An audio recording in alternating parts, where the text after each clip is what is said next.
शिवरायांचा पुतळा कोसळल्यानंतर विरोधी पक्षाने आक्रमक भूमिका घेतली। जोपर्यंत योग्य ती कारवाई होत नाही तोपर्यंत लढा सुरूच राहणार असं महत्त्वाचं वक्तव्य आमदार वैभव नाईकांनी केलं।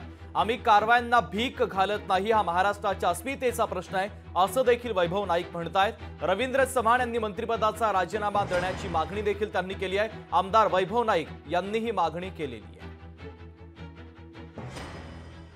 मालवणमध्ये आज जे मालवण बंद आणि त्याचबरोबर मालवणमध्ये मोर्चा आयोजित करण्यात आला आहे। या सर्व पार्श्वभूमीवरती या ठिकाणचे स्थानिक आमदार वैभव नाईक आता आपल्या सोबत आहेत।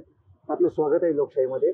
सर्वात महत्त्वाचा प्रश्न आहे की महाराष्ट्राला हे जाणून घ्यायचं आहे, तुम्ही जी PWD मध्ये तोडफोड केली त्याच्या विरोधात आपल्या विरोधात गुन्हा दाखल झालाय, आता या प्रकरणाकडे कसं बघताय? खरं तर ज्या PWD खात्याने हा सगळं कामकाज केलं त्याच्या विरोधात शिवप्रेमींचा उद्रेक होता आणि त्यातनंही तोडफोड झालेली। गुन्हे नोंद होतील, कारवाई होईल, ह्याला आम्ही काही भीक घालत नाही, कारण महाराष्ट्राची आणि अस्मिता ही महत्वाची आहे। त्यामुळे अशा गुन्ह्याला भीक न घालता आम्ही या पुढच्या काळामध्ये ज्या चुकीच्या गोष्टी आहेत त्या या ठिकाणी बोलणार आहोत। छत्रपतींचा पुतळा आणि स्मारक हे कोसळलं हे सर्व बघतायत। देशामध्ये महाराष्ट्राची नाचक्की झाली, आमची मालवणची नाचक्की झाली आणि त्याच्या विरोधात सुद्धा आम्ही बोलायचं नाही, ते बोललो तर राजकारण, हा कुठला न्याय आहे? आणि त्यामुळे अशा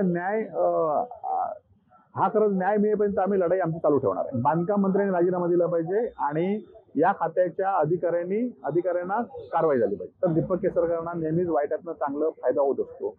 आज आमचा शिवसेना पक्ष कुठला हे वाईट झालं, परंतु त्यांना मंत्रिपद मिळालं।